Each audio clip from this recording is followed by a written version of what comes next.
Good afternoon, ladies and gentlemen. I hope some people would appear for a couple of minutes more. Distinguished guests, welcome. Thank you for your time. Welcome to the panel Setting the Course, Defining the EU Geopolitical and Defense Roadmap.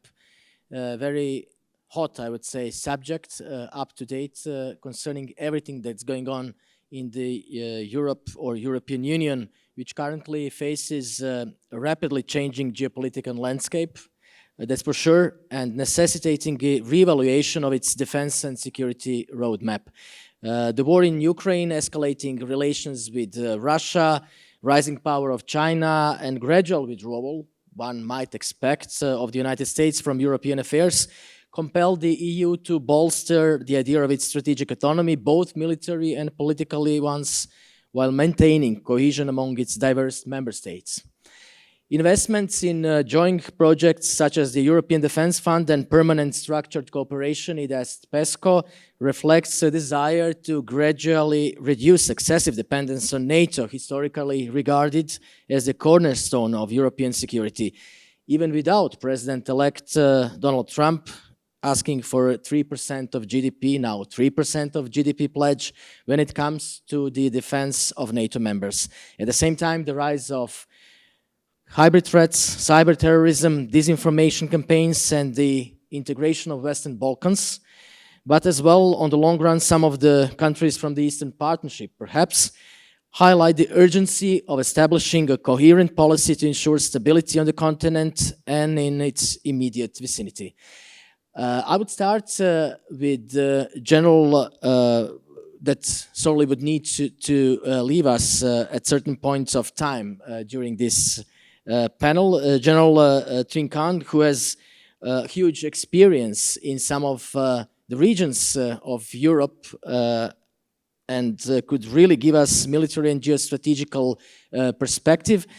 General, it's obvious that the DNA of the European Union is changing. The European Commission, the last one, Madam Ursula von der Leyen said when she was taking over the presidency, should have been geopolitical. The new one as well needs to be even more geopolitical, and as well it will have Commissioner for Defense. By incentivizing joint procurement among European nations, as well, they are bolstering defense industry and make weapons cheaper on the long term. This is the plan. So what I'm asking you, do we need to be worried in that regard about the old American mantra of buying American or pressuring the Europeans if they would go towards the military strategy, that there would be some pressure, although perhaps the United States would not be so much in the framework of European military position?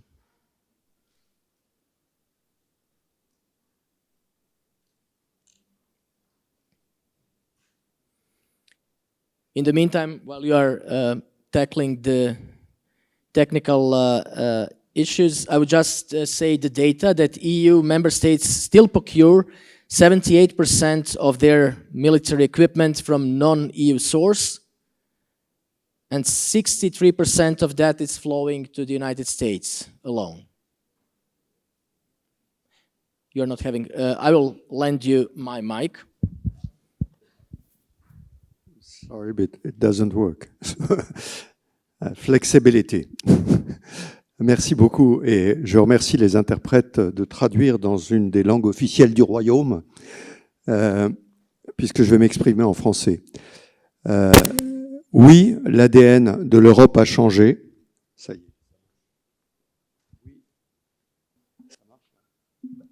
Oui, l'ADN de l'Europe a changé, vous avez raison de le souligner, en deux temps. Le premier temps, l'Europe est actuellement protégée globalement par l'OTAN, par le parapluie de l'OTAN. Donc merci Monsieur Poutine, il a ressuscité l'OTAN. L'OTAN dont mon président Macron disait qu'elle était en état de mort cérébrale, maintenant elle montre son utilité, défendre l'Europe. Mais l'Europe change d'ADN, merci Monsieur Trump. Parce que, souvenez-vous, du premier mandat du président Trump, qui critiquait beaucoup les Européens qui n'investissaient pas assez, etc., etc. Donc je pense que les Européens qui savent que le 20 janvier, il y aura un changement d'administration aux États-Unis, doivent se préoccuper de ce sujet-là. Et donc, sur ces deux faces, je note que depuis le début de la guerre en Ukraine, l'Europe a considérablement changé. Parler d'armement et de défense à l'Europe, c'était presque un péché contre l'esprit.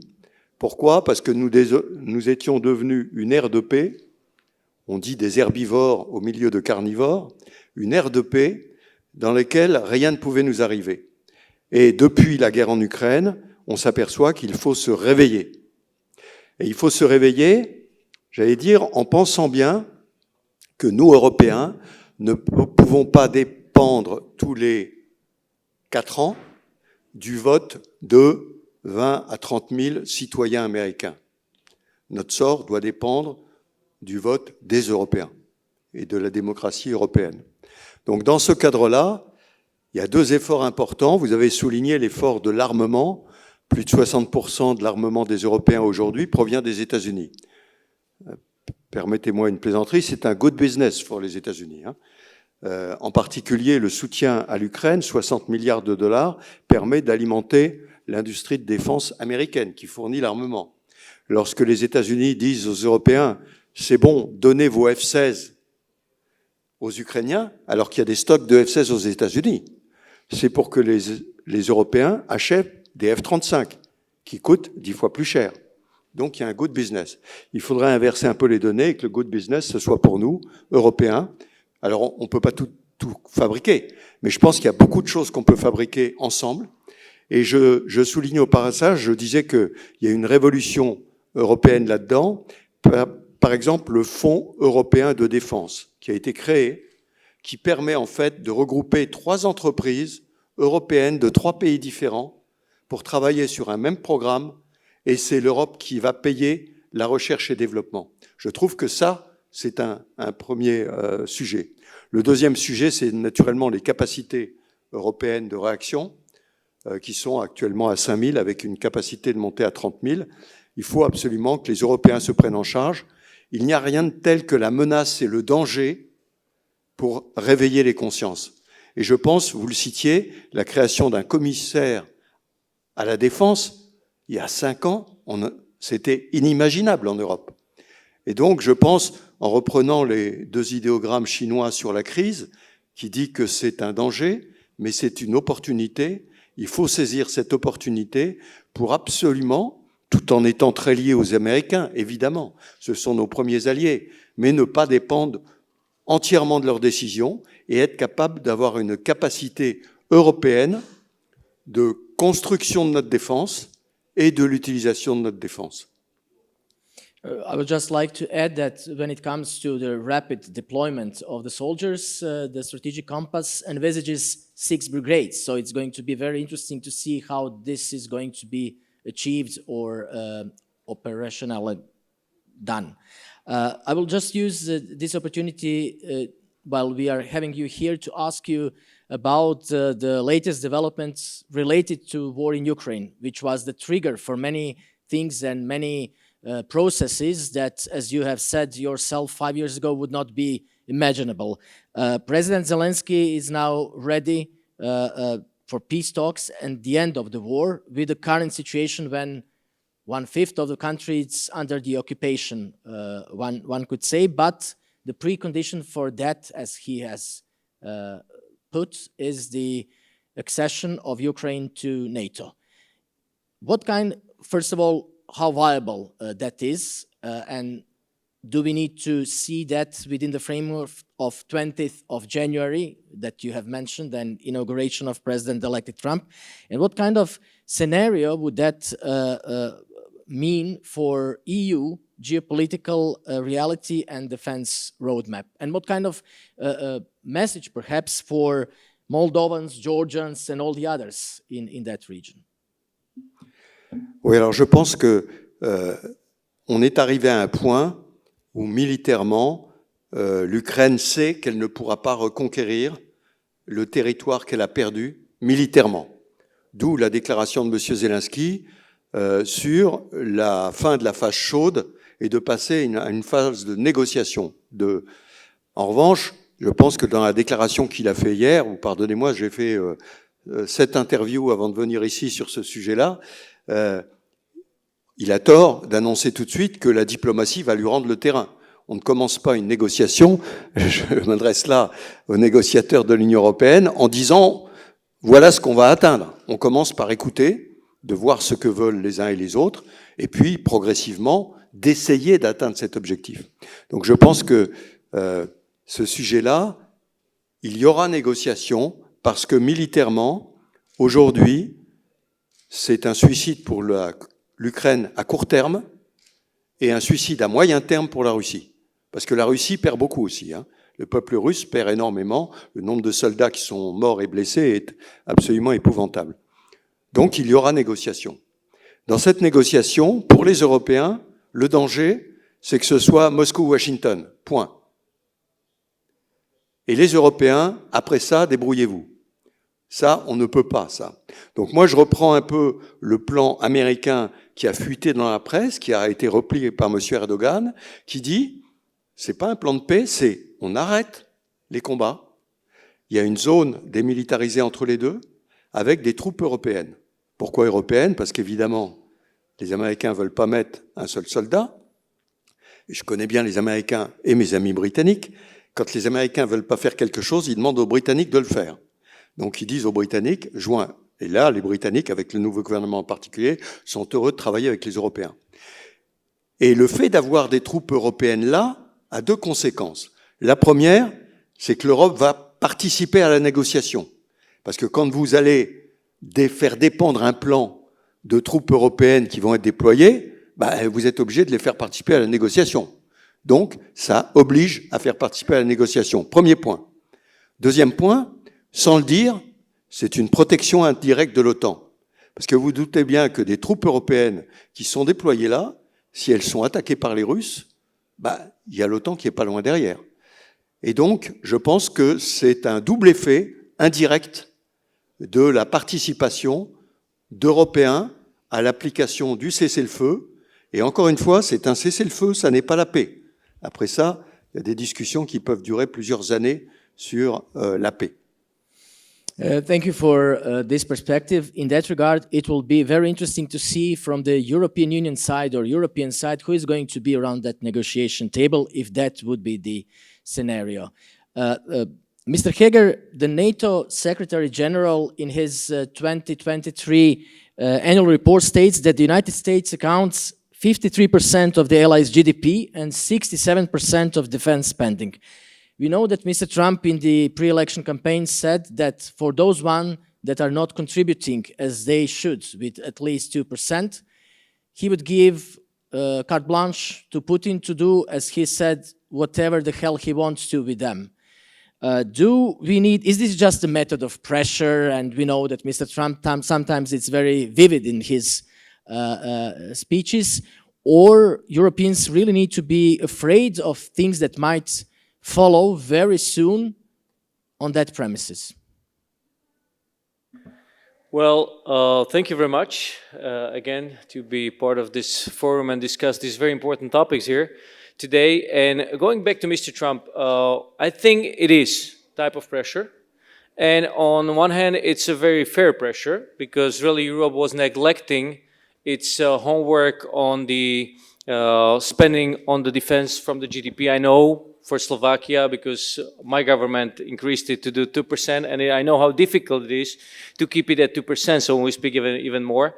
But on the other hand, it's fair, and it needs to be spoken to the citizens that this is a need. Now they understand it much more, and as it was said previously, that this is a wake-up call.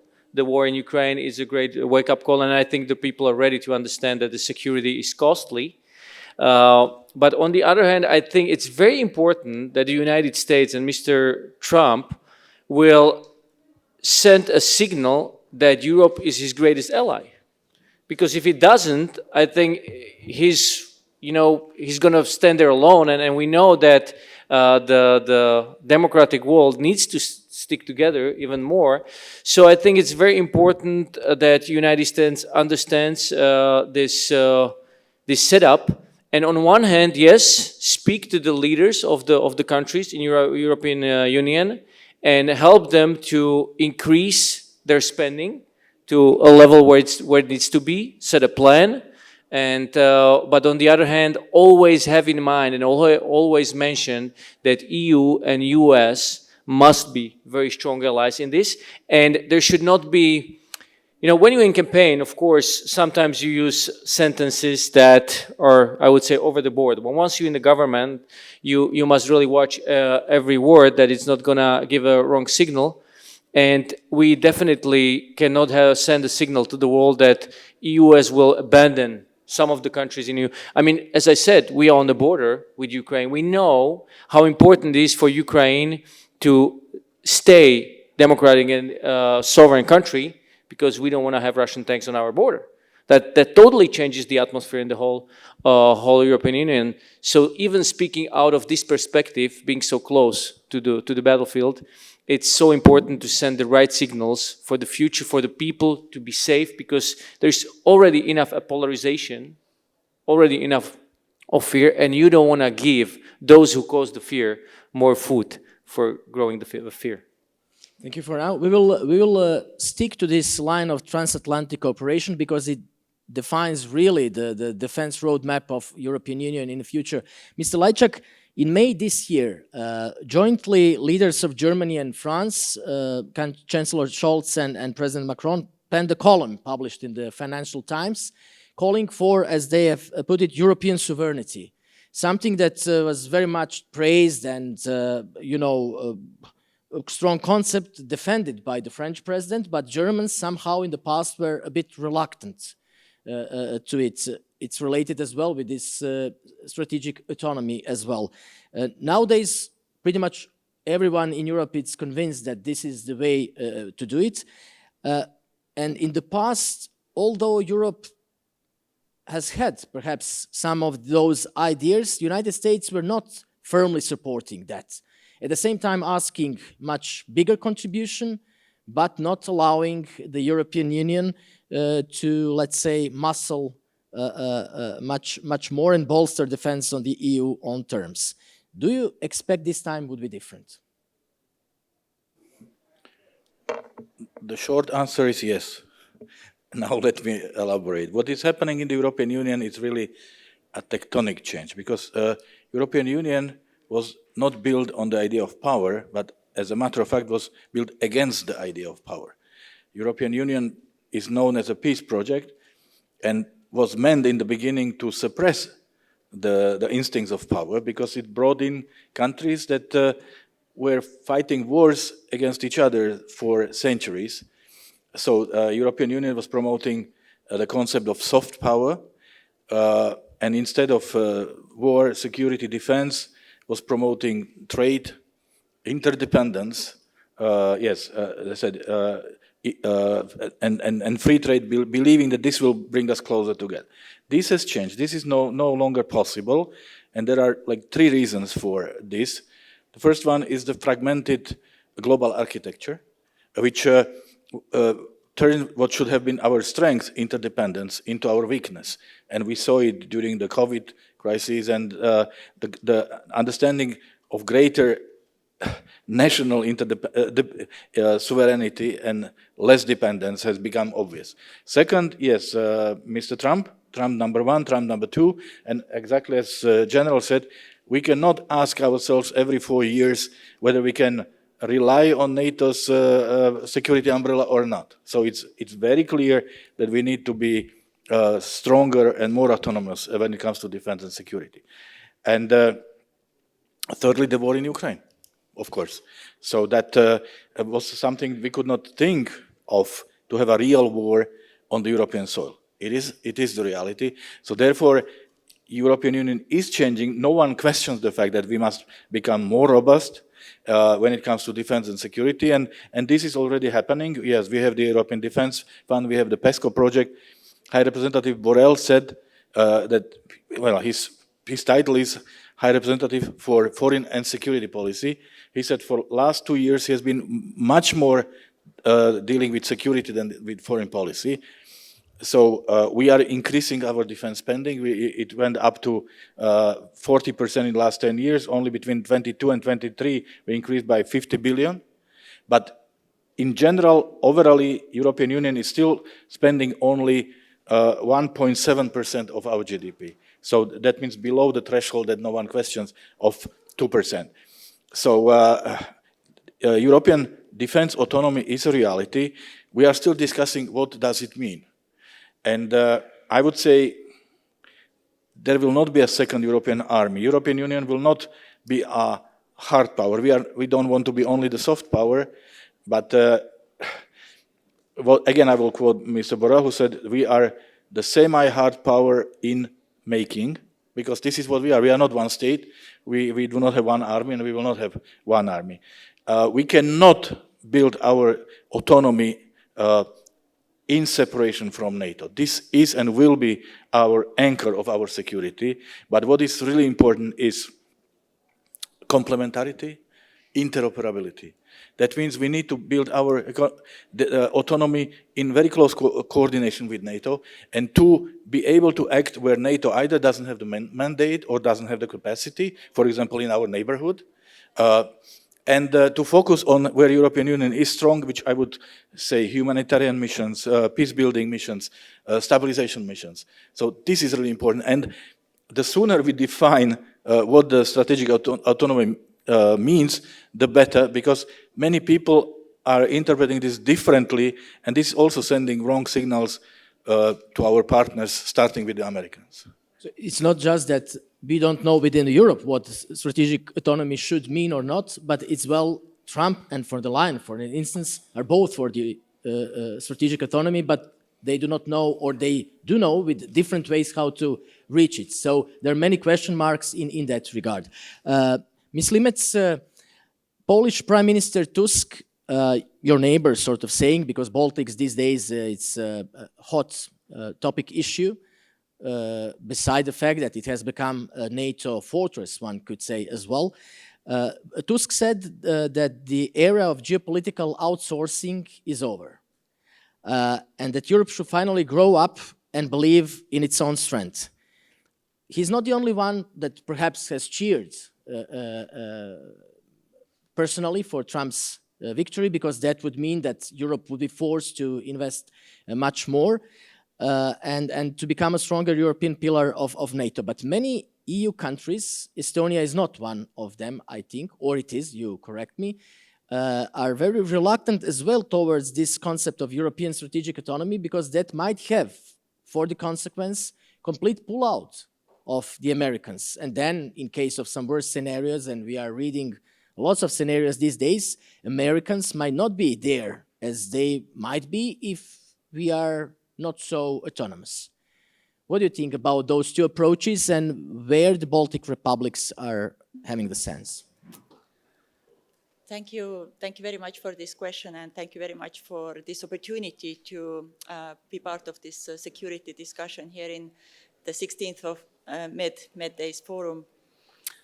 This is a very complex question that you just raised, and first I would like to commend Poland, of course, for increasing their defense expenditure towards as a percentage of the GDP. They are the biggest contributor among European countries at the moment, and really they are in the eastern forefront when we speak about Russia's aggression against Ukraine. Now I would like to share briefly Estonia's point of view on the European defense and European security concerns. Estonia was a country which was occupied by Soviet Russia since 1945 until 1991. We were the lucky ones who regained our independence peacefully through the Singing Revolution. At the same time, since that we have been always afraid that Russia might attack its neighbors again, and unfortunately we have seen it We saw it in 2008 when Russia attacked Georgia. Of course, we saw Russia's involvement in security crisis in South Caucasus, which were in 90s, etc. So there are many examples. So there is quite reasonable to be concerned if you have an aggressive neighbor. And the United States has been always a supporter of independence and sovereignty of Estonia. It was also during the years when we were occupied. So therefore, we still believe that the US is a very important ally for us. And it doesn't matter who is the president of the US or which administration is currently in position, either it's Democratic or a Republican one. They have had strong support towards democracies around the world and also towards Europe. Saying that, we really support that the US continues its presence in Europe, and NATO allies altogether continue stand for or protect democracies. At the same time, I also agree with Tusk's statement. I think that European countries should do more. And I think that it cannot be like sudden change because European defense forces and intelligence is still very much fragmented. I think it takes time until we have joint competencies that are needed to protect our countries. And I think that as sad as it is, as sad as it is, the war in Ukraine, at the same time, it has enforced European countries to cooperate more. We have seen good initiatives related to joint defense investments. I think that also it was a great initiative to provide 1 million ammunition, 1 million shells to Ukraine. Unfortunately, this objective was not fulfilled by the date as we discussed it about a year ago, but at least it was another initiative which brought defense industry of Europe together. And as you correct me if I'm wrong, but you and Latvia are giving 1/3 of your military budget to the needs of Ukraine when it comes to that. It's 0.25%, yes. But it's good to hear the diversity that I talked about and mentioned. Obviously, it's there on the table when it comes to this approach of strategic autonomy of Europe. Mr. Petricek, after the re-election of Donald Trump to the White House, French President Macron said that Europe cannot be a global herbivore anymore, that we need to become omnivorous or we would be eaten. He has for a long time advocated independence and this kind of the autonomy from the United States, what would include European army as well. We have heard Mr. Lajčák saying that there is no chance that we manage to organize European forces, joint army. But the idea of strategic autonomy, it's somewhere there. Without the European army, do you think that it's possible and viable? And if we are talking about the concept of the European army, is it the precondition of that Europe becomes United States of Europe? Thank you. Thank you very much. I think first we would need United States of Europe, and then we might have a European army. But I think that we can go step by step towards this ultimate goal. But if I may, I would like to stop on one thing, and I'm very, very pro-European. I am federalist. I would like to see European army in the future and federal Europe soon. And what I don't like is that I think we are the only major power in the world that is discussing internally and externally about our own strategic autonomy, our own sovereignty. I think that it only demonstrates that there is a lot we need to do on our home front, because even smaller actors with less resources and capabilities, they don't discuss about their sovereignty, about their autonomy. Do you think that Turkey is discussing about their autonomy? No, they act. Do you think that South Africa, Brazil, India are discussing about whether they should be autonomous? No, they don't. But there are not 27 in a story. But I think that for you to be autonomous, you need to and play a role in the world and be a geopolitical actor and geostrategic actor. You need two facets: capabilities, and that's I think where we focus a lot at the moment in Europe.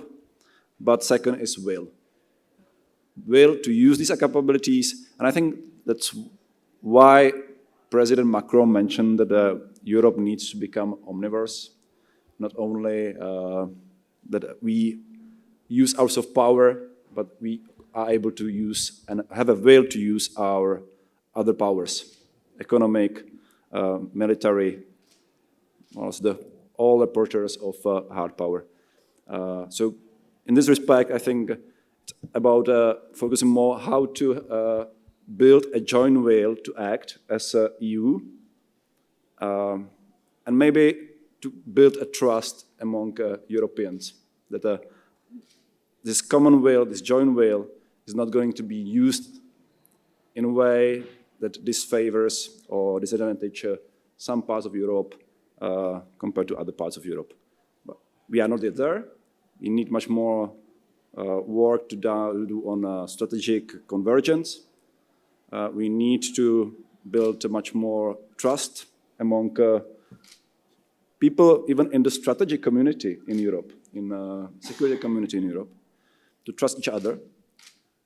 Then I think we can start really putting what we have on paper, like a strategic compass, into reality.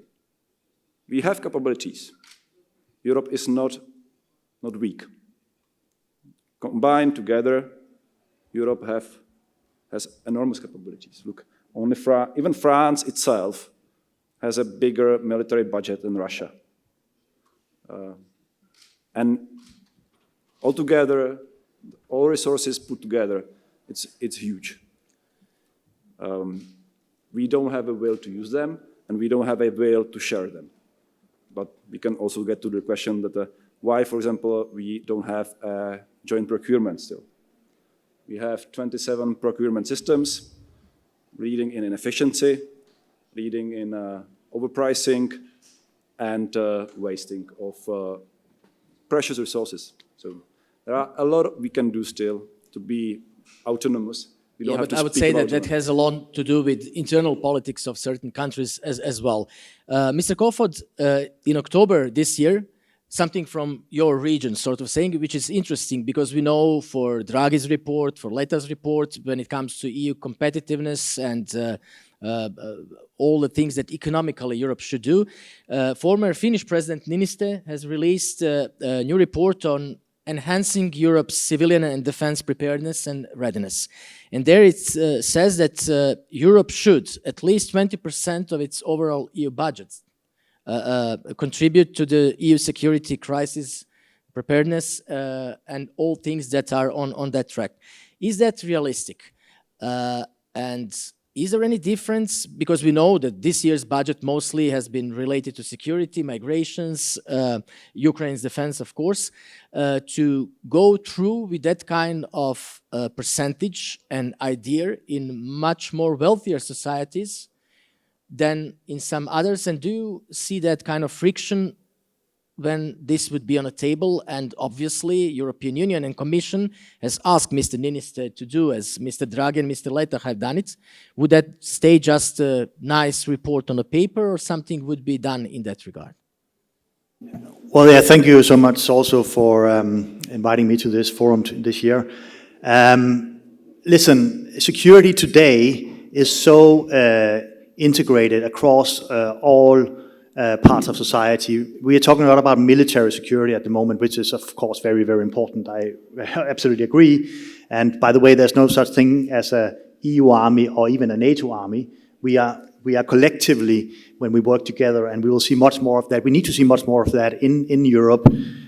But if you see the threats that we are facing, I mean, what the former Finnish president actually alluded to is absolutely correct. We need to have a societal focus on our security, because right now there is a war going on, not only the full invasion of Russia, of Ukraine, but also hybrid warfare, maybe under the threshold of an Article 5 in NATO, so constituting a real war.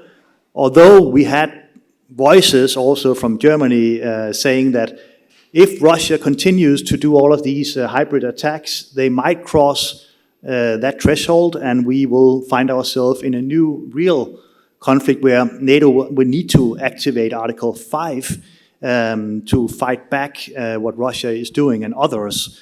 So yes, we need to have a societal resilience and work together across all sectors. Therefore, I think 20% of the budget, it sounds a lot, but it's not a lot if you look at all how we secure our society. I mean, critical infrastructure and energy and utilities. For example, cybersecurity, of course, very, very important. When I was foreign minister, in the EU, we adopted for the first time a regime where we not only attributed cyber attacks to the enemies that are attacking us, but also made sanctions against the ones who are doing the cyber and hybrid attacks, because we need to increase the cost of the ones who are attacking us all the time. Right now, it's the cost is too low. It's too much a free ride for Russia or Chinese entities or North Koreans or Iranians or others to attack us in Europe and destabilize our society. So yes, we need that resilience as I see it. And just one more comment, because I think this discussion on European strategic autonomy is fundamentally important. We will not be one federal state, we know that, but we will be a strong unit if we start working together. If you read any US national security strategy, it always starts by stating that influence abroad comes from the strength at home. And we don't have a strong Europe at the moment. We have a weakening economy, we are losing competition. And the Commission, they just, as you know, they came with the first draft for an economic security strategy, which is very good. It has not been adopted yet. I'm very concerned if we not put our act together to strengthen our economy, our, of course, military cooperation, EU-NATO, but also our critical infrastructure coordination and cooperation, then we will face a hard time. And then my final remarks is about Ukraine.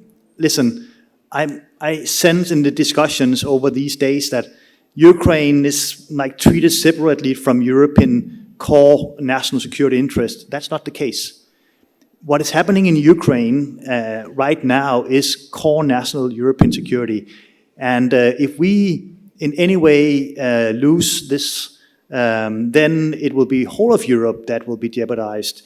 And therefore, I think we should first, of course, put troops on the ground when there is a ceasefire to ensure that there is a real tangible security guarantee to Ukrainians. Secondly, we also need to increase our defense budgets. 2%, I'm sorry to say, it's not enough. We need probably to go to 3%. What Mr. Trump is asking already. Yes, and I think that's the last, and I will stop. We will not have any real respect from a Trump administration if we do not in Europe show force ourselves. The thing about that we should build a transatlantic alliance by not investing in European defense, but only investing in transatlantic cooperation is a mistake. We need to do, of course, both.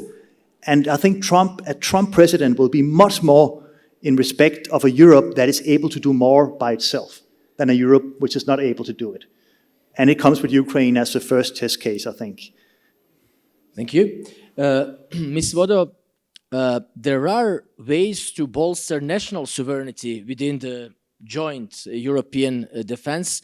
Some cases or projects within PESCO that finally has, after being established in 2009, has taken the ground, and there are some projects where sovereign national states are doing it. So could we say that things have moved in some way in that regard, as well, having in mind that European Commission has put some projects, created the European Defence Fund, but as well the European Defence Industrial Strategy in March this year?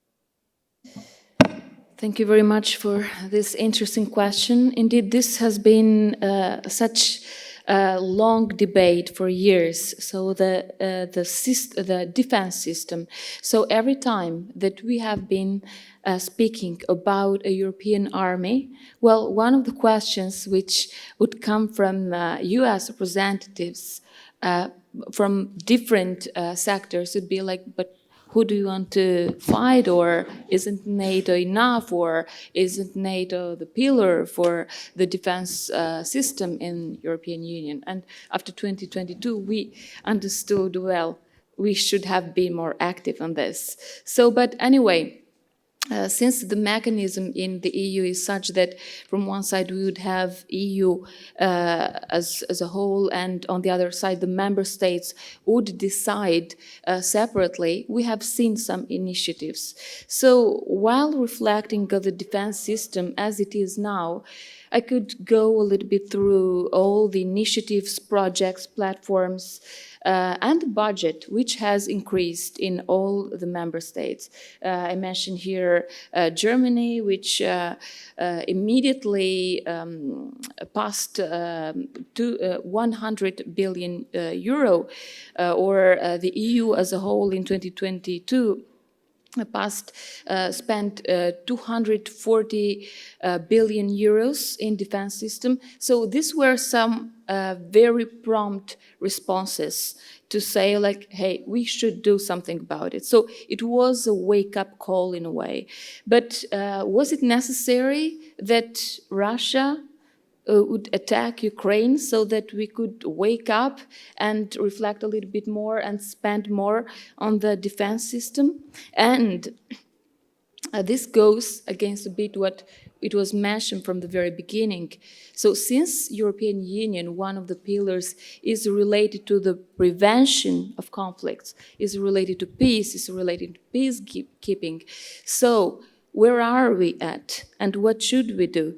So from one side, it is important, and it is very encouraging that countries in the Baltics or Poland, Germany, and France, they have increased their budget on the defense. But the EU, what they have been doing so far? So, and what is the status quo of a potential European army? So are we able today, if President Trump, once he will get in power, would say that, okay, Ukraine is your own local problem, so it is up to you to look after this. From one side, the EU indeed would be able to respond to it financially, but about the capabilities, so the military response, would it be enough? So from the numbers, it is still not ready, so it needs to build upon the personnel, upon the military. So these are some of the wake-up calls, but again, we have to focus especially on the what we call prevention, preventive diplomacy, and this is the strongest card of the European Union. This is why, alongside the military response and the increased budget, I would like to stress more on the peacekeeping missions, military trainings, and especially the backbone of the EU diplomacy in order to prevent conflict in the first place.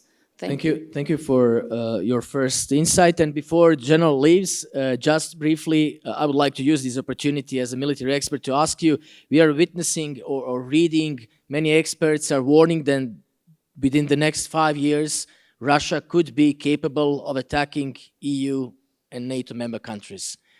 What is your assessment in that regard? And if this is something realistic or not, in what way this could shape this roadmap and agenda for European defense? Merci beaucoup de me donner la parole avant mon départ et je m'excuse par avance d'être obligé de partir avant. 3 points. Le premier point, on parle beaucoup de l'armée européenne. ne parlons pas de l'armée européenne. Il n'y a pas d'armée européenne. L'OTAN est une alliance avec des armées nationales. Et je pense que pour le futur de dizaines d'années, ça sera encore comme ça. Nos pays, c'est une question politique. Politiquement, est-ce qu'on veut soumettre ces armées à une autre instance que l'instance nationale élue par les citoyens? Je ne le pense pas. Ça a été un repoussoir en Grande-Bretagne en particulier. Ils ont dit armée européenne. J'aime beaucoup mes armées britanniques et à chaque fois, je dis non, on ne parle pas d'européenne. Ça, c'est le premier point. Le deuxième point, je voudrais juste amener sur la table un sujet qui va peut-être pas recueillir l'assentiment de tout le monde, mais il y a plusieurs présidents de la République, Monsieur Macron, mais avant lui Sarkozy et avant le Mitterrand, qui avaient dit « N'oubliez pas que la France a l'arme nucléaire. » Et l'arme nucléaire, la dissuasion nucléaire, ne s'applique pas qu'à la France, mais aux intérêts de la France. Et est-ce que les intérêts de la France s'arrêtent à la frontière de la France ou incluent les Européens? Alors c'est un sujet de discussion qui, à mon avis, ne se fait pas sur les plateaux télévisés, mais entre les dirigeants des pays, en disant est-ce que cette arme nucléaire protège ou pas les pays européens? Parce que pour l'instant, on repose beaucoup sur la dissuasion nucléaire américaine, mais je ne suis pas totalement convaincu que si la Lituanie est attaquée, les Américains accepteront de voir raser Washington ou Chicago. Voyez? Donc je pense que c'est quelque chose auquel il faut penser. Donc ça, c'est pour répondre à votre question, mais indirectement, sur la dissuasion qui protège les pays européens. Celle de l'OTAN avec les Américains, celle de la France dans l'Europe. Et le dernier point, si tu veux la paix, prépare la guerre. C'est la devise de l'école de guerre d'où je viens, l'école de guerre française. Ça veut dire qu'aujourd'hui, on a vu qu'il y avait en Europe un pays qui était capable d'utiliser la force pour tordre le bras au droit international qu'il a même lui-même signé. Pourquoi ne le ferait-il pas dans d'autres circonstances dans 5 ans? Et aujourd'hui, si les combats s'arrêtent en janvier ou février, il aura la capacité de remonter en puissance des moyens. Donc il nous faut forcément nous préparer, et je pense que dans 5 ans, probablement, les forces européennes auront suffisamment de puissance dissuasive pour pouvoir se défendre. Maintenant, j'attire juste l'attention sur un point. Nous sommes en guerre. Communication, cyber, ces attaques-là ont lieu tous les jours, tout le temps. Les récits sont changés, les fake news arrivent en permanence. Et cette guerre-là, il faut la mener dès maintenant. Et cette guerre-là, c'est pourquoi? C'est pour que nos citoyens comprennent ce qui se passe. Je cite le grand penseur Thucydide grec, « La défense de la cité ne repose ni sur les murs, ni sur les vaisseaux, mais sur le caractère des citoyens. » Et les caractères des citoyens européens doivent être convaincus qu'ils sont assez forts pour tenir, mais il faut se préparer. Mr. General, thank you very much for your time and contribution to this panel. And you really have given me the great, thank you very much, sir. Give me the good introduction to my next question. We will go a bit away from this round. I'm sure that we will go around the same questions in the next hour again or not. This character of citizens. Mr. Heger, the EU's Defense of Democracy report from the last year pitched sort of fight against foreign interference, which comprises as well hybrid wars, disinformation campaigns, and having in mind you're coming from Slovakia, which could be as well a case study for that. How important when it comes to the resilience and this part of defense roadmap, because wars these days are not won just by tanks or arms, it's something which is crucial for the years to come. Well, thank you very much. Yeah, and Slovakia should be the case to study, because if you look at it, and you could actually see the strength of the hybrid warfare kind of goes back after the war with Ukraine. When Russia attacked Ukraine, even before you could see a lot of propaganda and disinformation floating in on the internet. But then, when Vladimir Putin saw the unity of the European Union countries, it was a surprise, because first surprise was that Ukraine actually started to defend its own territory, that they stood up, that Zelensky didn't leave the country, that he stayed, and he actually said, no, we're fighting for our freedom. The second thing was that the European Union countries said, okay, well, we're going to help you. And there was a strong support of also military, which was surprising. You remember maybe Germany when they started first with blankets and helmets, and they got a response that this is not the way it should be. So we got into unity, and mostly the countries on the eastern part of European Union, those who have the experience with Soviet Union from the communist regime, we were the ones who were saying, guys, you have to wake up, and we have to be united, and we have to show the strength, because that's the only thing that the people in Moscow understand. And then Vladimir Putin realized, okay, I cannot really fight you because you're helping militarily, so I have to see how can I fight you within. And that's where the hybrid warfare started. And we could see, even in Slovakia, how the increase of the disinformation was floating into Slovakia, and actually we see it all over the countries, and the rise of politicians who slide on this wave and actually growing their agenda. And these are the politicians who using the language, and that's why we can see how much the citizens are not resilient, actually. We were not prepared for such an attack through the internet, through the social platforms. And we see that the people, especially the older generations, you have to understand that they are learning just how to work with the equipment. And we have actually information in Slovakia that the people, especially older generation, 6 months usually after they get online, they're totally, completely changed their political view, because they are so little resilient to the flow of the propaganda that they totally go on the wrong side. They close themselves in a bubble, and we see it's addictive, and that's why this is a great threat. And we have to see, and even when it started, we saw here in Slovakia, we said, okay, we're going to ban certain websites and certain information, but you can do it short term because it's kind of fragile, and we see that we are not capable to respond immediately, and we have to go through this phase. And you can see how some countries, depending on their history with the Soviet Union, are more resilient, and some are less. And we were the one that was less resilient. So this is such an important topic to really discuss, and it's going on. It's going on the European Council. But I think we're just developing the instruments, how to increase it, and we have to really speed up. And we have to understand, first of all, we have to understand that this is going on, that the hybrid informational warfare is here to destabilize the governments in European Union in favor for Russia. And that's just this conflict. But this could be abused in the future for any kind of topic. So therefore, it's so important to educate our kids in the school, to educate the public, and governments must invest into the strategic communication, which again shows that in many countries we are not there yet and we have to speed up. Information is our weapon these days. In this, I will repeat what I've said yesterday, post-truth society where media is everyone, as we have heard from very important people in the next administration of American president. So I'm coming back with this issue to Mr. Lajčák, who is one of the best connoisseurs with his huge experience of the region, where disinformation, hybrid warfare, it's very present these days. And that is Western Balkans.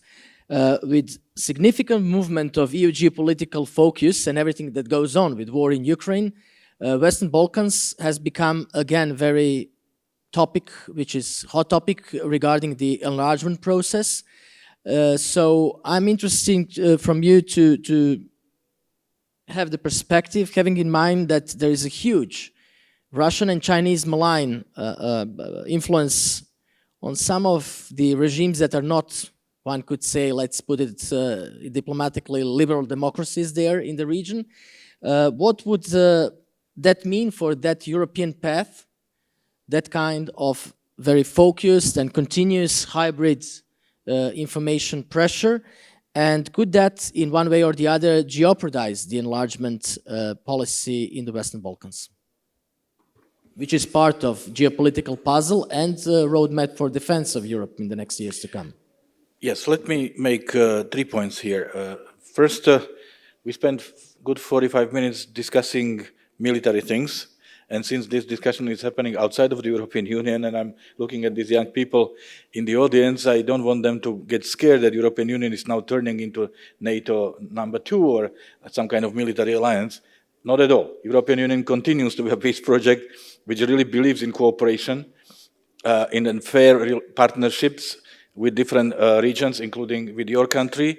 And this discussion, intensified discussion about the defense, is really for us to be able to defend ourselves, because we cannot longer trust that somebody else will do it for us, and also to help those who need to be helped, like we provided more than 120 billion euros assistance to Ukraine because it's a victim of aggression.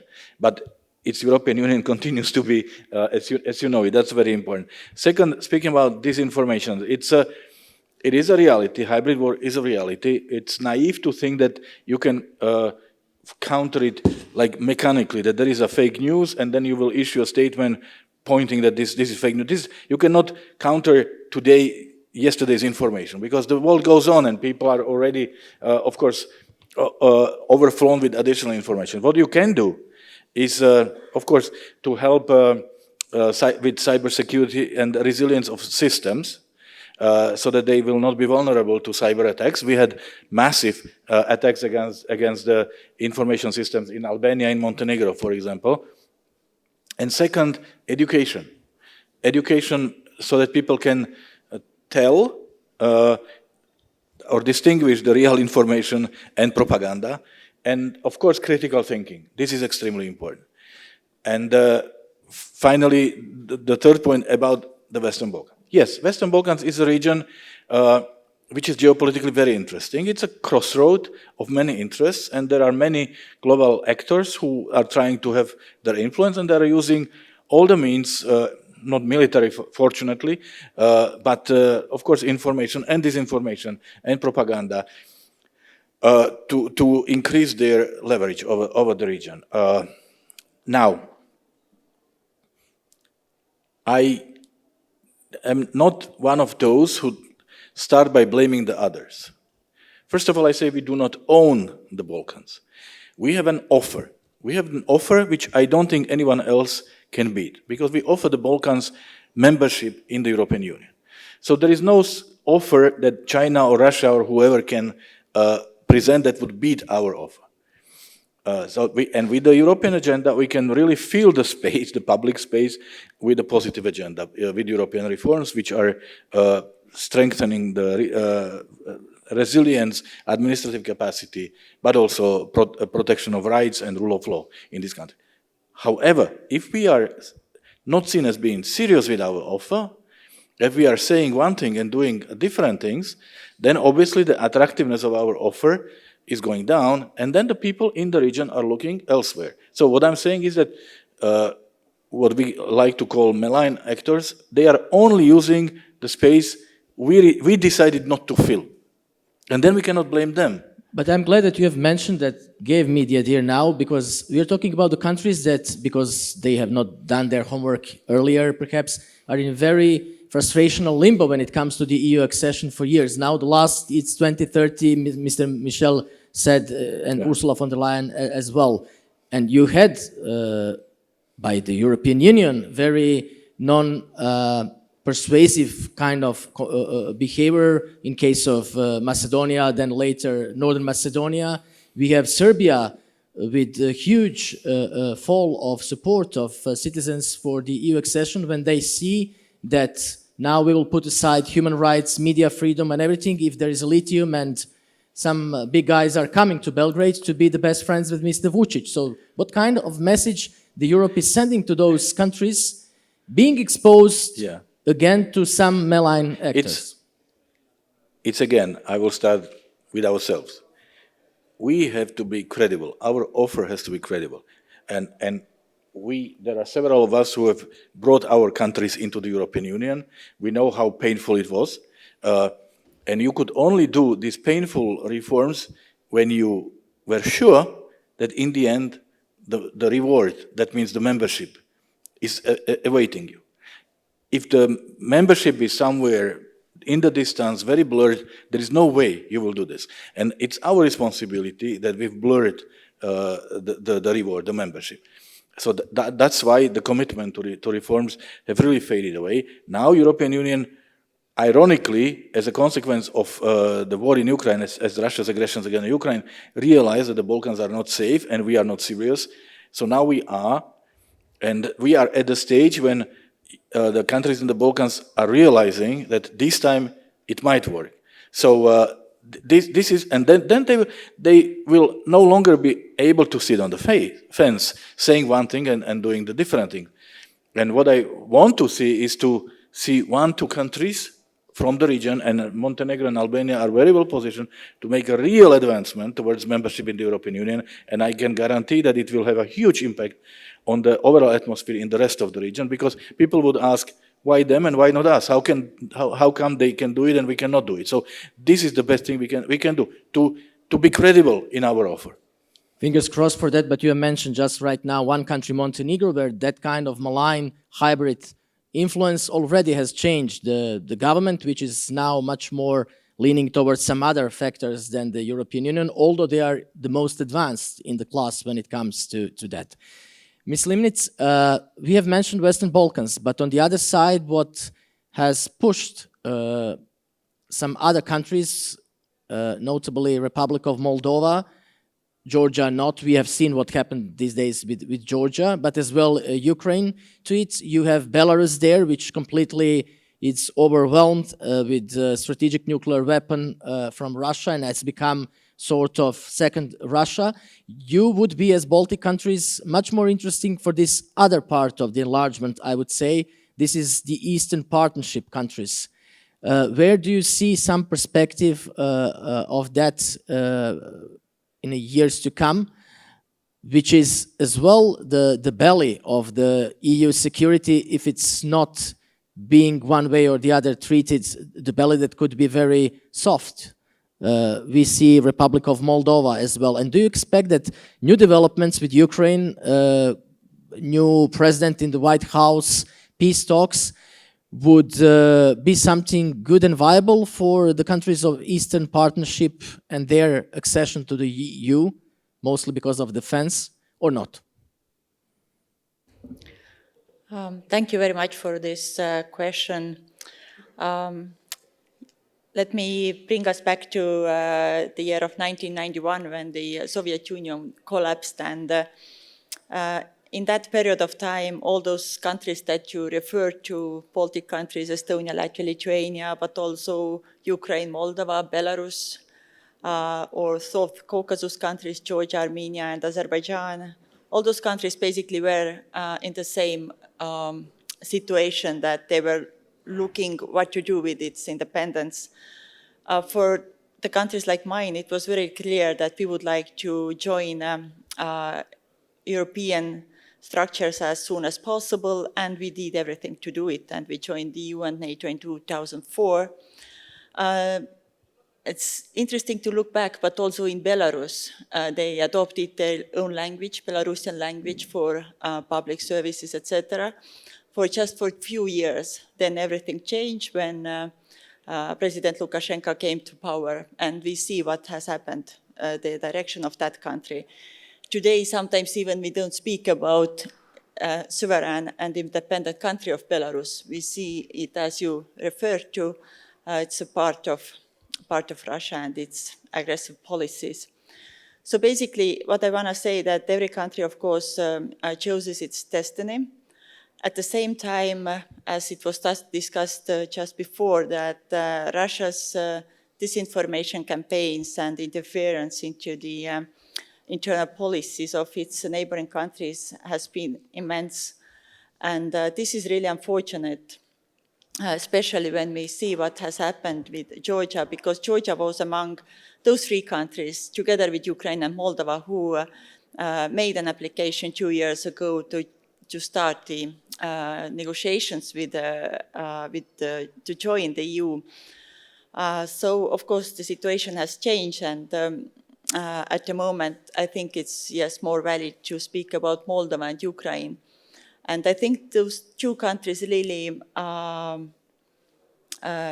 we should really support those two countries in their endeavor towards the EU, because their population really has shown that they would like to join the EU.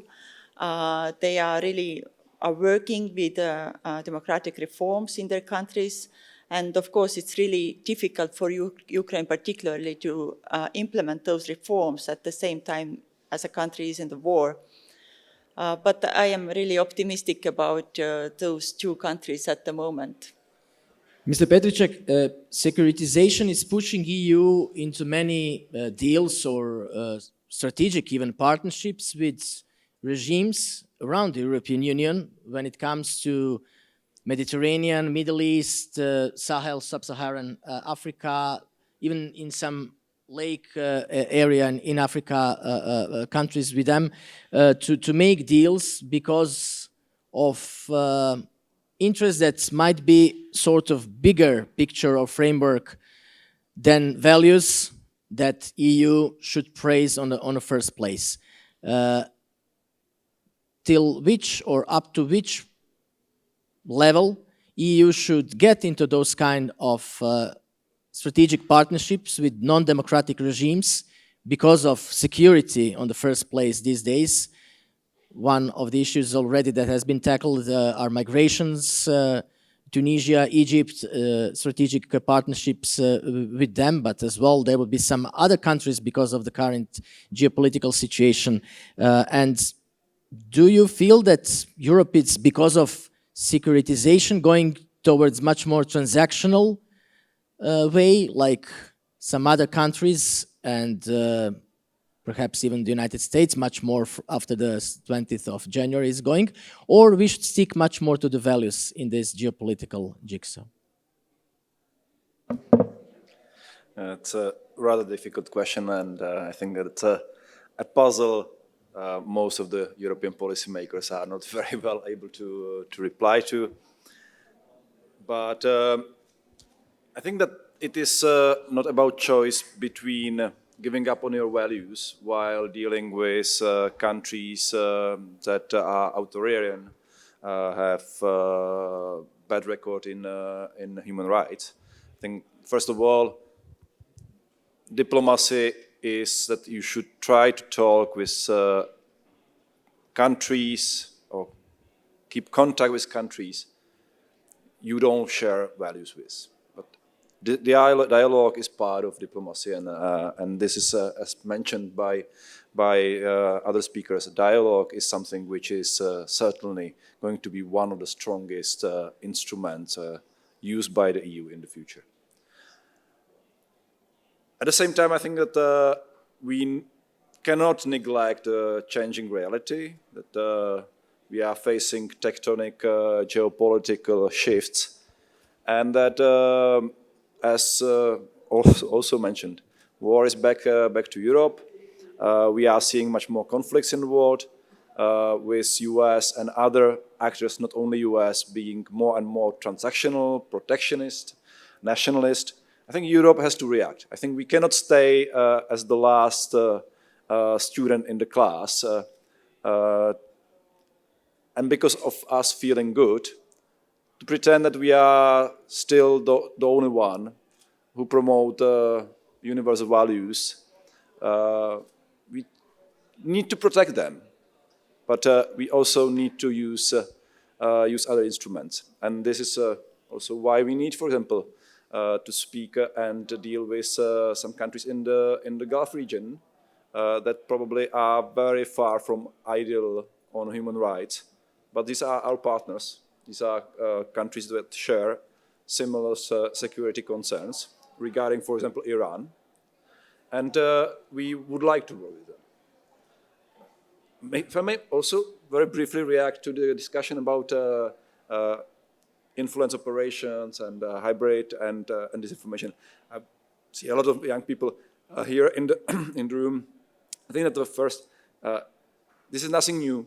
I think that what we are discussing is not that a couple of decades or hundreds of years even ago there were no disinformation used and hybrid operations. I think that what brings, what comes with social media now is the scale and intensity, what we are facing right now in terms of manipulation with information, trying to influence public opinion, and so on. And I think that what we need to think about is first addressing also the causes of dissatisfaction in our societies, but also try to think about what I call hybrid deterrence. We think about solving the problem with resilience, so meaning that your society is better prepared. But I think that we need also to increase, and Epe also said that we need to increase the costs for those who are attacking our societies with hybrid operations and with disinformation. And there are a couple of options how to raise the bar so high through increasing the deterrence, through asymmetric deterrence that can react to these kind of activities. Thank you. Very conveniently, not by any plan, but now the former Danish Minister of Foreign Affairs, when we have mentioned those kind of strategic partnerships or partnerships with countries and regimes that are not so liberal democratic, it comes up to my mind your potential deal with Rwanda at that time when it comes to refugees and immigrants, illegal ones, and asylum seekers as well. We will tackle that as well in the case of our Albanian distinguished guest. Pretty much you were the first one to do something that now has been applied or tried to be applied within some other countries. So that gives a perspective of huge issues being dealt in some kind of partnerships that perhaps are more transactional than having the values in the ground. This is one question that I would like to use the opportunity for you to comment. And the other, from your Baltic Scandinavian perspective, when it comes to the security these days, protecting crucial infrastructure, it's a huge thing, and I think it would become part of books when it comes to defense. These days we have seen the last case of cable between Germany and Finland being damaged, and Sweden and Lithuania, but you as well, Denmark, had your own part of the story. Yeah, well, that's two big questions. The first one on migration policy and which is security issue these days. It is a security. I mean, as a human being, I am so angry how some regimes are using migrants, human beings, as a political weapon. They do it through Belarus, they do it to the border from Russia to Norway and Finland and so on. I mean, this is really, really crazy. I think it's disrespect for human lives. But that's but I want to say one thing about migration policy, and then I will leave it because I think it's for another discussion. I think any country, Morocco, Egypt, Denmark, any country, they need to have a bit of control who is entering, crossing their borders, and ensure that there's a legal migration taking place. Illegal migration is not good for anybody, and we need to tackle the root causes of that, as well as stopping the human traffickers who are using human beings in a brutal way to earn money, and with that disrespect of life, bring them to Europe to something that is not real for these people. They are told lies from the human traffickers as well. So how we stop it, how we do it in a much better way, I think should be one of the big discussions between African Union and European Union. And just one comment on that, then I will stop. I mean, von der Leyen was mentioned several times. When she ran for Commission President first time in 2019, I remember she promised, because I was foreign minister at the time, that she will bring the whole European Commission to Addis Ababa to meet the African Union, and it will be through the first Geopolitical Commission, and they will start talking to our very important, neighbor, Africa. That didn't happen. What happened? There was a COVID crisis coming, and we were not able, even in Europe, to share our vaccines with our African friends when they needed it. And I think, so we need to be a little more sincere when we talk about partnerships, in my opinion. But sorry, I need to react. In the meantime, what happened is that Wagner came to Africa, and it's making the sketches of this migratory instrumentalization of migrants as a security issue. And Europe is not dealing with that at all. No, I agree. I mean, we should be much more active. But may I just, because I was also foreign minister when Nord Stream 1 and 2 was blown up, gas pipelines, just in Danish exclusive economic zone, very near our territorial border, our sea border. And this is hybrid warfare. And we also have a Chinese vehicle, ship that has been sailing to the Baltic, as you alluded to, and suddenly there was cables, internet cables that was cut, and now we are trying to figure out what's happening with ships with Russian people on board. This is really the world that we are in, and I think the general who left, he said it very clearly, that we are in some kind of a warfare, not only over infrastructure or cyber attacks, but also, I would say, over fundamental values. And you were asking about that before, and for me, it is a fundamental value that you respect Article 2 in the UN Charter. That you have a sovereignty and national and territorial integrity as a country. That was what Russia violently, disrespected last year, 2022. And it's also 2014 already. Yeah, 2014 with the Crimea. The full invasion came in 2022. You're right, but I also think that values. I mean, we should not preach values. I don't believe we can preach Putin values and he will respect it. We should support the forces, civil society, free media, human rights groups, young people that want to make a change to transform societies. When I was foreign minister, I did something in the tech area. I did something called Tech for Democracy. I also appointed a tech ambassador to deal with the tech companies because, social media can be such a powerful tool in the hands of democracy movements, but it can also be such a suppressive tool in the hands of a dictator. So how do you work together, civil society, governments, and also, I would say, big tech companies to protect our democratic values? That's one of the things we need to take much more seriously in our discussions. Thank you very much. Ms. Wodo, one of the main dimensions of growing securitization is hard borders. And this is related to the phenomenon that already I've mentioned, borders, meaning frontiers that are like, much more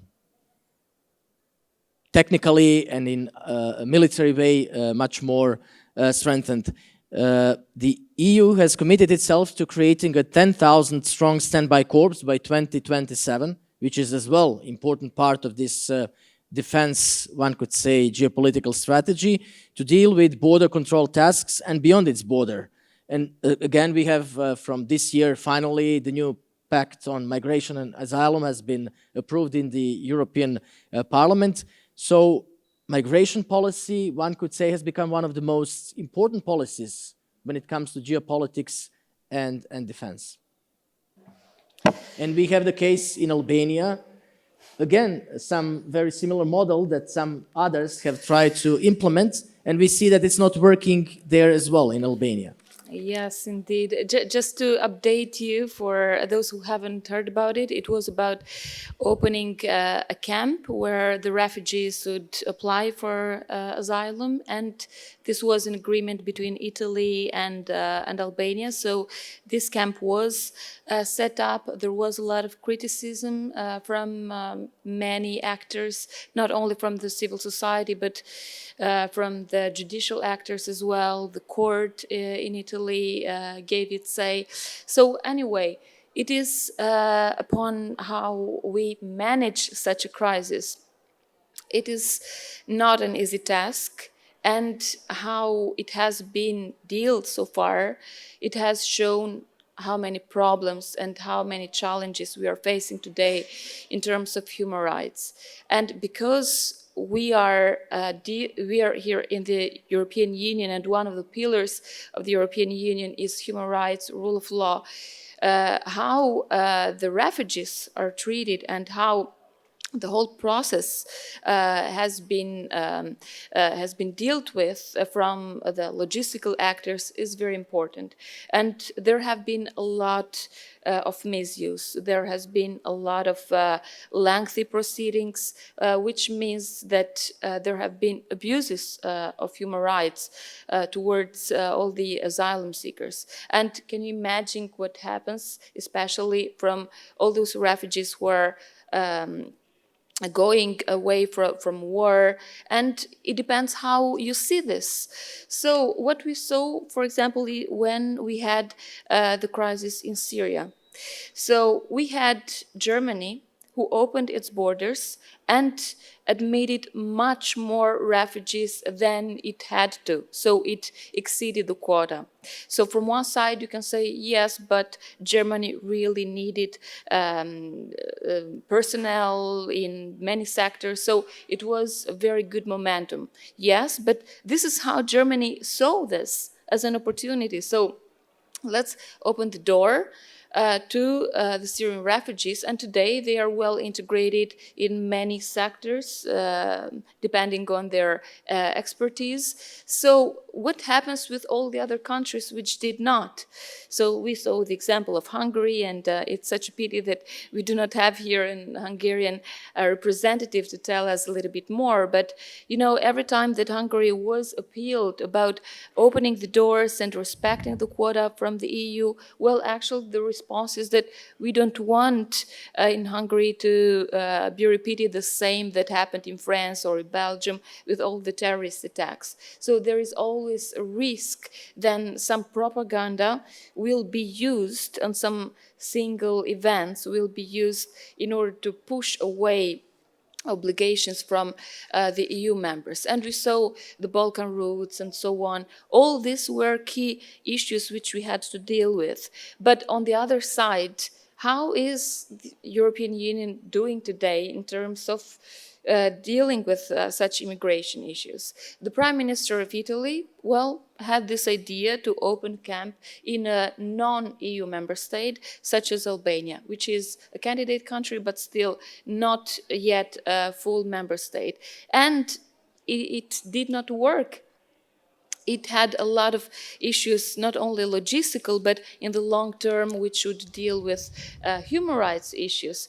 So I believe that when it comes to these immigration flows, we could see it in two ways. Either, wow, all this vague of refugees are coming into our territory and it is frightening, or we could see this as an opportunity, as a refreshing way of regenerating the society, where we could actually have the best from each of these cultures. So I personally see this as an opportunity, and I live in a neighborhood with so many multicultural standpoints, and this is what I would like to see the EU policy dealing with. I have mentioned the migration issue because it has become, with the closure of the Finnish-Russian border, with hybrid tries or phenomenons from Belarus to Poland and Baltic states as well, a part of defense agenda these days, and Schengen, which is one of the key successes of European integration, pretty much is in crashes because of that issue as well. And we are talking about the necessity and need for military Schengen, for instance, because one of the issues where it comes to the defense, that you need at least 5 or 6 days to be signed some papers that one army from the other country could move through one other EU member country, and we are talking about fast reaction, not just about this 5,000 or up to 30,000 soldiers, but in case of the worst scenario, capability of European armies to act together. So many issues, migration as security issue and this question mark about military Schengen that we are mentioning. We have around 20 minutes more till the end. I saw from the first round even some questions, so if you're okay, I will give the floor for Q&As to these young guys that are listening to you. Perhaps it would be something interesting, food for thought from their perspective. Well, thank you so much for the opportunity. My name is H.E.Mr. I am a young Moroccan trying to form a new political party, but as well, I have studied in Europe, in many countries, Spain and Luxembourg and etc. I see that in Africa, as long as we are in Morocco, we're in Africa, that in 2050 we will be 2 billion and 400 million people, almost. So it's continued to be that the problem of migration will be a crucial one. But as long as I'm local, as a native to Tangier, I still remember 2 years ago I was in trip here in Tangier, and I have seen tremendous number of people, probably undocumented, trying to cross the strait, holding with them the boat. And as well, in the other side, I was seeing tremendous number of police, law enforcement, but unable to stop the great number of migrants or people who are desiring to cross the strait. So my question, do you think, or do you see that you have some kind of obligation to make some transfer of technology to Africa as well? And as well, establishing campuses, universities in the sub-Saharan and Africa, because at the end of the day, many Africans who are trying to cross the border in 20 years from now, there will be shocking numbers, and honestly, much more horrible than the scenario of Libya. But these people are trying for a good opportunity, I believe, good life. So most of them, the asylum seekers, they want to have in the first place economic migrants, not political or anything else. So don't you think we have the African Union alongside the European Union have to form some kind of migration pacts, including education, etc., technology transfer, etc.? Thank you for this question that opens very interesting perspective, having in mind that for the first time we will have the Commissioner for Mediterranean as well. The fact that Morocco is crucial for Western Africa, not just because of two enclaves, Ceuta and Melilla, out there, and the fact that in 2030 there will be a World Cup with Spain and Portugal and Morocco, and finally they say, hosts in Morocco these days, that they will do that tunnel. So physically Morocco and Africa would become connected to Europe. It's not anymore European courtyard, it's Europe. So please, who would like to perhaps give a stance? Yes, Mr. Heger. Well, just a short introduction to this. I very much appreciate your question, and I very much appreciate your mindset about it, because I think that's the key. You know, we as a Slovakia used to be a country where a lot of people migrated into the Western Europe, to the United States in the history.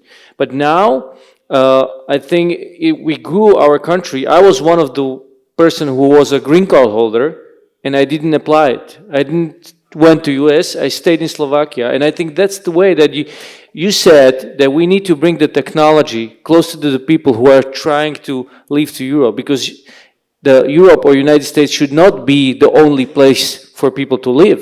I think it's such a waste. So we should start to actually speak more about your mindset, how the technologies and the brain trust could come and help your countries where the people migrate from to have a good economic life. So the economic migration is not such a pull for people out of the countries. Brain drain, Slovakia suffered of brain drain severely. 150, we are 5.5 million people nation, and over 300,000 young people left the country, which we feel now. And that's why when I see the brain drain, and not just brain drain, but the economical drain, it's such a loss for the country itself. So we should look at it vice versa. And if we speak about migration, let's speak about the ways, okay, if some people really, some country needs it and it's suitable also for the country, it's okay. But not what we see right now, because then we actually avoid the aspect that why the people are leaving. And let's the hug countries from where the people leave to change their economy in the first place, most likely, but also the way of living as they want, to bring to a place where they don't have to leave anymore. And that way we get the more stability. So I thank you very much for your approach and a question. Mr. Lajčák, if I'm not wrong, you are the most experienced politician here, and I will ask you a question that relates to what we have heard. What needs to happen in Africa that Europe reacts after being crumbled in the sub-Sahel area with certain EU member countries losing the ground and malign actors like Russia and China economically even before coming? We saw what needed to be done in Eastern Europe, that Brussels wakes up a little bit. So demographically, technologically, in many other ways, this is the future of Europe, Africa, the continent on the south. When Europe coherently and structurally will have a policy towards Africa, and is this something that is on the horizons, the next big issue and challenge, security-wise as well, but having in mind demographic trends in Europe and this humanitarian issue of migrations as well? Well, I wouldn't claim the title of most senior or experienced. That's tricky. But I said experience, yeah, not okay. senior. Okay, good. There is no, unfortunately, a good answer because we do not have a good strategy. First of all, European Union is struggling with the issue of migration, starting with a very humanitarian approach. People in need must find a shelter in the European Union, culminating 2015 when the wave of 2 million people came to Europe, and that opened many questions about security, about ability to integrate, provide decent living and everything. Now the pendulum is moving in the opposite extreme, very restrictive migration policy and strengthening the rules and mechanisms for expelling people from Europe. Neither of these is sustainable. First of all, European demography shows that Europe needs migrants. Europe needs additional labor because it's missing in Europe. So that means no matter what people say, you need migration, but you need organized, regulated migration. That's very important. At the same time, migration must not turn into a brain drain, because that's also what some countries are doing, not necessarily in Africa, but certainly in the Balkans. Inviting the most educated and the brightest, who are then being missed at home. I had the honor to be the president of the UN General Assembly in 2017-18, and this is when we adopted the Global Compact for Migration, which is, I really believe, a document that could give answers to these questions. How to manage migration, make it a win-win solution. Unfortunately, today's world is selfish. We know that there is 1% of the world population that controls 50% of the world health. And would they see 1% of their health, that would address so many problems that African countries are facing. Because the first reason for migration, normally you don't opt for migration. You think about migration when you don't see future for yourself, for your children, when there is no good system of education, protection of your rights, rule of law, judiciary, and of course the opportunities for decent work. So we cannot close our eyes. I mean, demography is very clear, as you said, 2050, more than 2 billion people. If we don't address this issue now, these people will be knocking on our door, and there is no way you can stop it. So we need to have a serious discussion, not only between Europe and Africa, but really at the United Nations. Unfortunately, the global multilateral system is in disarray, and prevailing nationalism or national egoism prevents us from addressing this issue. Let's be very clear about it. But we needed the World War II to create the multilateral system. We need a cataclysm. We needed this inferno to realize that we need to do something to prevent it. Let's be smarter this time. Let's not wait until something big and terrible will happen before we will start addressing these issues seriously. Finally, Europe understands that we owe a lot to Africa. There are many European countries with a not great legacy from their colonial past. And I can tell you, as someone who is European, but without the colonial history, that Europe is struggling, trying to find the approach, struggling in a good way, intensifying dialogue with African countries, having and building this dialogue as the dialogue between equal partners, which is not automatically given to every European, to let me be very cynical. Again, my experience from the United Nations shows that Africa absorbs, like would say, 70% of UN capacity. Most of the discussion is about Africa. It helped me to understand much more about importance. And I also see how vibrant the continent is, how self-confident the continent is, how sensitive the continent is when sees some kind of paternalistic approach. So there is still a long way to go, but I am sure that Europe is on the right path. So we really need to meet somewhere so that we don't wait for some tragedy to happen before we address these issues. I'm glad that we have started this session with so many military issues and arms, and ending up with those kind of messages, including migrations as a security issue, which is part of this big defense roadmap and security and geopolitical roadmap. Mr. Kofod, and we are now starting the closing words, so please be brief. Yeah. Thank you. Well, first of all, thank you for your question. And I would say my government in Denmark just came out with a new Africa strategy. And you know, Denmark has been doing Africa strategies for 50 years. We've been one of the few countries that actually lived up to our UN promise of giving 0.7% of our GDP in development assistance. But the thing is, the strategy's name is now not something like Danish strategy for Africa or something like that. It's called the Africa Century. Africa Century. And that was kind of, you know, like when people saw that, they said, what happened here? It's Africa Century. It's not something about the country and how we do it. No, what happened now, and I think it's the right way to go, was that for the first time, really, you know, sincerely, before doing this strategy, we went to Africans, and Africa is a very diverse continent, but we went to many, many different stakeholders in Africa and asked, what do you want from us?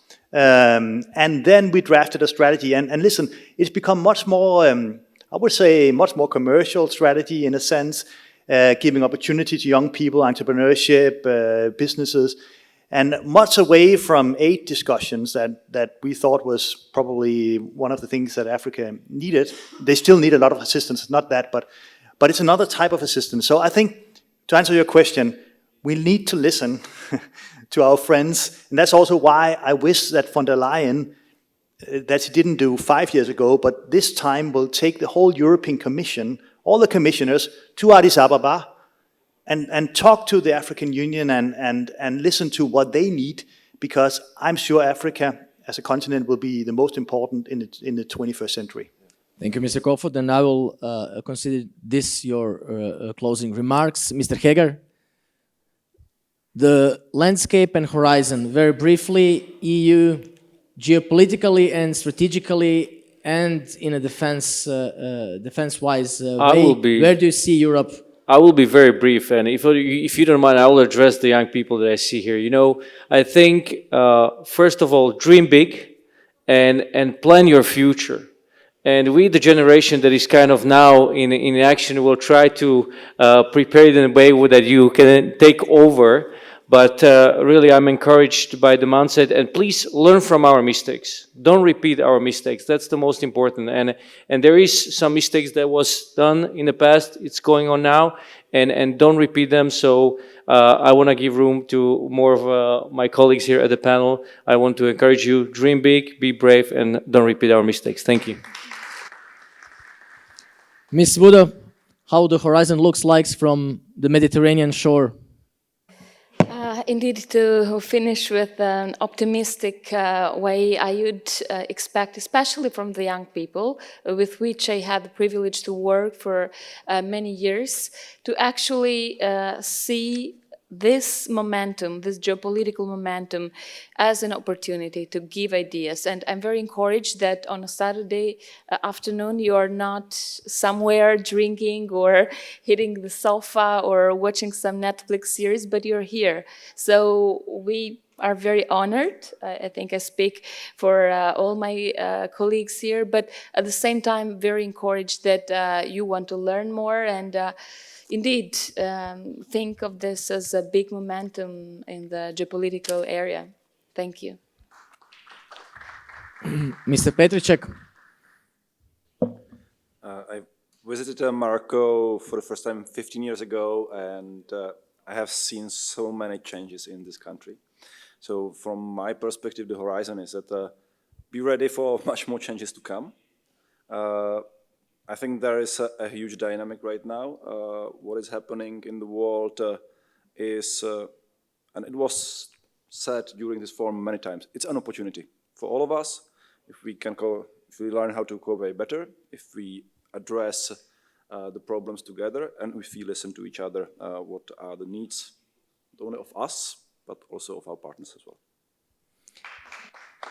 Thank you. And Ms. Limits, you are the last one. When we talk about dreaming big, your country pretty much right after the Soviet tanks went to Estonia, one of the best examples. So dreams come true sometimes if you do big. But when it comes to this landscape, I'm sure that you will say as well something to these young people here that are with us for more than an hour and a half, which is something to praise. That means that we were not boring so much. What would you say, where do you see Europe, perhaps even next year?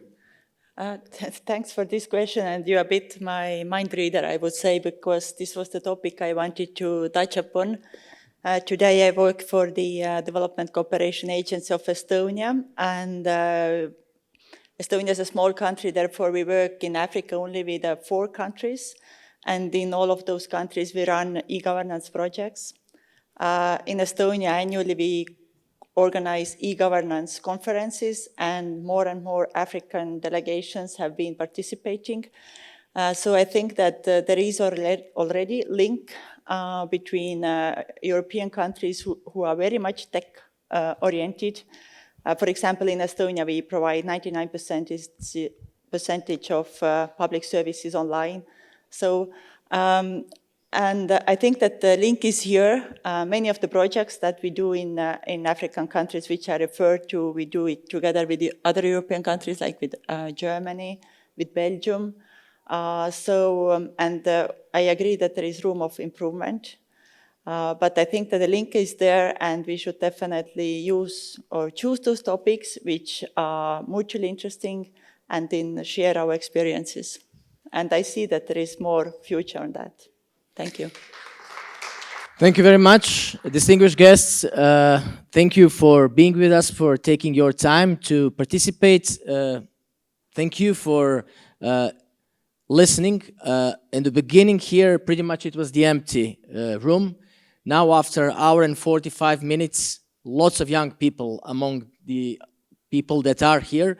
We are happy that we have managed to take your concentration, and thank you for being with us one more time. Thank you.